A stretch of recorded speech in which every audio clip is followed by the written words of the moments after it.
What I'd like you to do is while you're reading, when you see some part in the reading that's really important, I want you to underline it. If you find something that's confusing, like words that are confusing or you're not sure what they mean, circle it.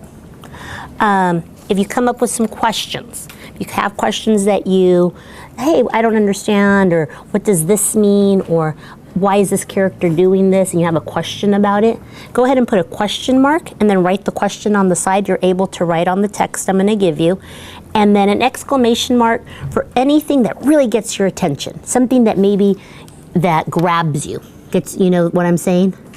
And then an arrow if there's a section that's going to make you make a connection to. Sometimes there are sections that I know that I relate to, maybe in my personal life, maybe another book.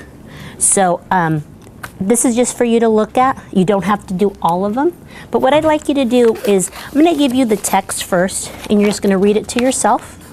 As you read it, go ahead and do your annotations.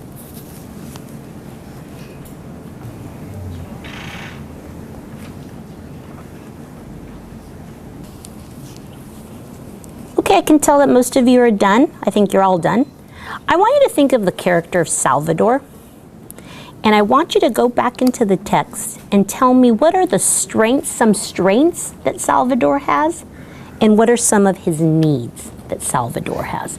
Go ahead and find those. I want you to have evidence from the text.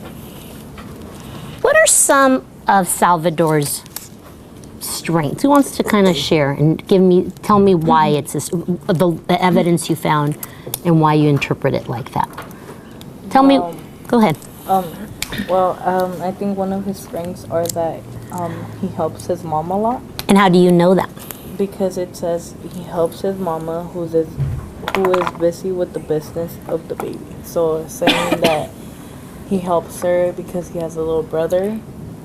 And is there a part where you see that how do you know he has a brother? Where did you know he takes care with the brother also? It says... Ties his shoes. Ties his shoes? So obviously he's small.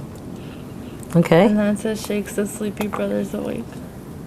What else? Do you have any other strengths that are different than Ruth's? To forget about his problems while he has to take care of others. He has to take it. So you think that's a strength, right? The ability to take care of others. What are some of his needs? He has no friends. Where's the evidence? Show me some evidence. It says Salvador, whose name the teacher cannot remember, is a boy who is no one's friend, runs along somewhere in the vague direction where homes are the color of bad weather, right? Bad weather. Any other needs that he has? Anybody else? What I'd like to do now is I'm going to read this to you guys. And if you have any, if it's something, when you hear it again, you want to do any annotations, go ahead. I'm just going to read it to you, okay? So it's Salvador later early. Salvador with the eyes, the color caterpillar. So while I was reading this, something that really stands out for me is how the author, Sandra Cisneros, uses color. When she's describing the crayons, right? If you look, go ahead and find that line in there. Cigar bars. The cigar bars, and those colors. Yeah. It's kind of like she's making, it's the crayons, right? Do you remember crayons? Yeah. So she's kind of making school kind of a light, a positive place. Do you see how she's contrasting, like his home life is what? Sad. I wonder if he's poor. You wonder if he's poor? Yeah, because in the text he says that he lives behind a raw wood doorway. And that makes you think of... And then the cigar box of crayons and the wrinkled shirt, and he's 40 pounds. Like, what is all that telling you? Like, what have you made in your mind his think? mom doesn't have money to buy food, and he has to all he cares about is supporting his little brother. So I think he doesn't want his little brother to live the life he's living right now. Okay. I agree. Joe, did you find the line with geography and history? Yeah. Could you read that just really quick?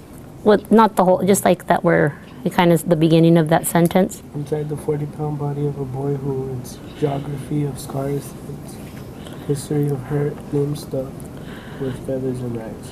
So what is the author trying to say? What do you think that, what could we make that out? Why are these school terms being used? I think he's probably like been hit or something. Hit? It says a geography of scars, Which relates to? like he has been hit in the past. Like, maybe, because, like, in geography, like, you can, like, see, like, where, like, everything is, like, it, like, shows you where everything is, and, like, if you look at him, I guess, like, you can see everything that he's been through, like, maybe Physically. bruises or, like, scars and stuff.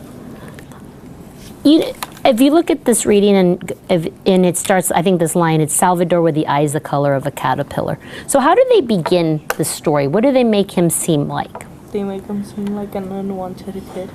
Okay, and what does the author do as you go towards, what does he make him become?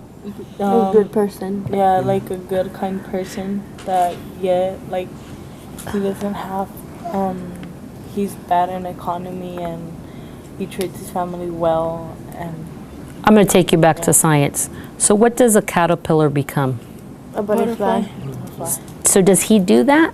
Kind of the author? So what are some things that you see how he has him metamorphose, right? It's kind of he starts as a caterpillar. And what are some things, go ahead and look, how does he make him that you feel like he's become Like, a butterfly? the stuff at home make him look good, and then, like that, the fact that, like, even besides all his stuff at home, like, he still looks forward to school in a way.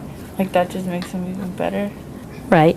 I was seeing as you guys were taking your notes and your annotations, what were some of your questions, or was there some stuff that really stood out for you?